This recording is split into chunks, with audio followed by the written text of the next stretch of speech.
2022년 3월 22일 새벽 기도에 오신 여러분을 주님의 이름으로 환영합니다. 오늘 말씀의 본문은 구약 성경 레위기 13장 44절에서 46절의 말씀입니다. 레위기 13장 44절로 46절의 말씀을 제가 받들어 읽겠습니다. 이는 나병 환자라.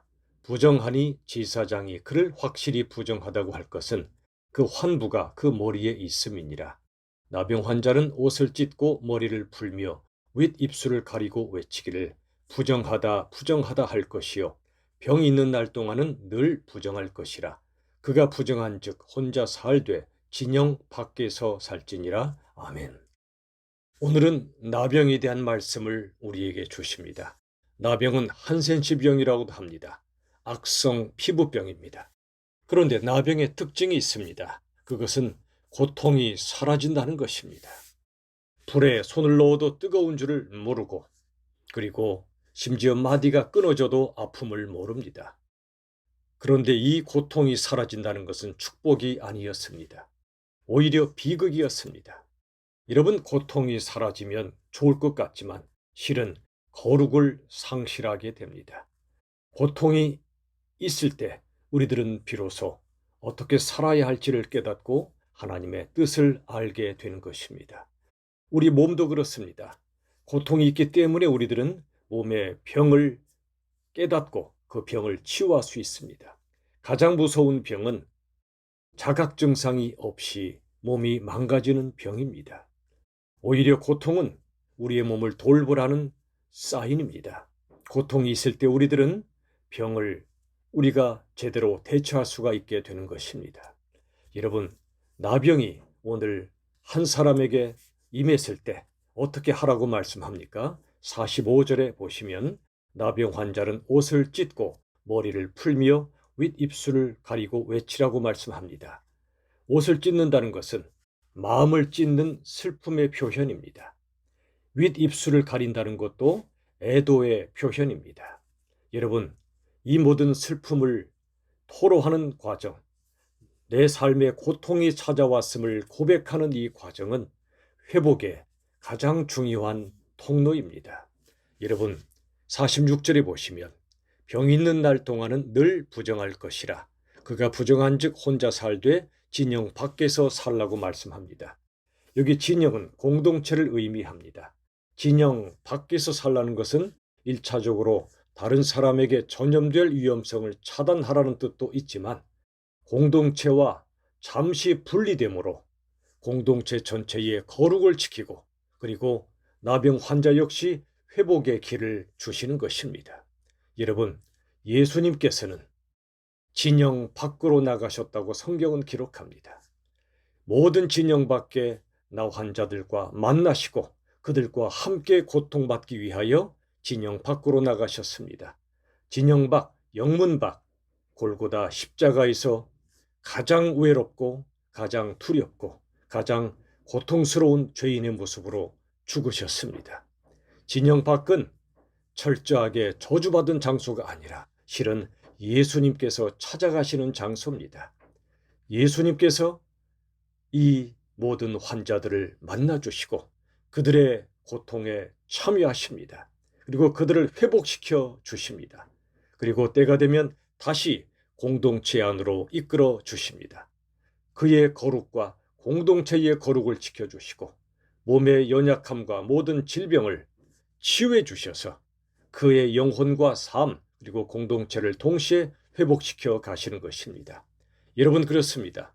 우리가 살다가 생각지 않은 고통이 닥쳐올 때 우리들은 하나님이 나를 버리셨나 생각할 때가 있습니다. 그러나 고통은 하나님께서 우리를 버리신 증거가 아니라 버리지 않으신 증거입니다. 왜냐하면 고통을 통해 모든 것을 깨닫게 하여 주시고 고통 속으로 찾아오신 예수님을 만나게 해주시고 예수님과 함께 하나님의 놀라운 역사를 우리가 체험하게 되는 것입니다. 여러분, 이 모든 것의 궁극적인 목적은 정죄가 아니라 정화에 있었습니다. 이 모든 나병 환자가 진영 밖으로 나갔던 이 모든 것도 그들을 정죄함이 아니라 정결케 하기 위함이었습니다. 바벨론 포로기가 그러했습니다. 바벨론 포로기는 하나님의 성전에서 멀리 떠나 이방으로 유배되었던 비극적 사건이었습니다. 그러나 하나님의 성전에서 떠났다는 것, 하나님의 성전에서 멀어졌다는 건 항상 저주는 아니었습니다. 왜 그럴까요? 그들은 고향을 그리워합니다. 하나님의 성전을 그리워합니다. 성전에서 드렸던 제사, 예배, 찬양, 그리고 기도를 한없이 그리워하게 되었습니다. 하나님을 간절히 찾게 된 것입니다.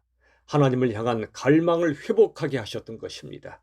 여러분, 소중한 것이 가까이 있을 때는 귀한 줄 모를 때가 있습니다. 하나님이든 사람이든 그 무엇이든 말이지요. 그러나 소중한 것이 나를 떠날 때, 내가 그것으로부터 멀리 떠날 때 비로소 그 소중함을 더 절감하게 됩니다. 갈망하게 됩니다. 여러분, 하나님께서는 때로 숨어 계신 것처럼 느껴질 때가 있습니다.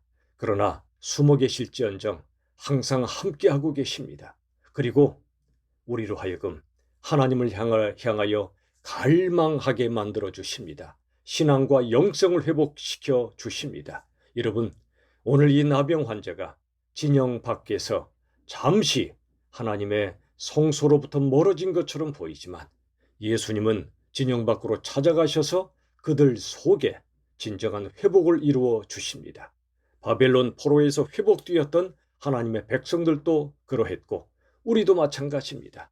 우리 삶에 닥쳐오는 많은 고통이 있을 때 그 고통은 우리를 죽이는 저주가 아니라 우리를 회복시키는 축복의 통로임을 믿으시기 바랍니다. 왜냐하면 고통이 일하게 하셔서 고통 속에 예수님이 함께 일하셔서 우리로 하여금 하나님을 진정으로 만나게 하시고 하나님께서 기뻐하시는 삶으로 인도해 주실 것이기 때문입니다.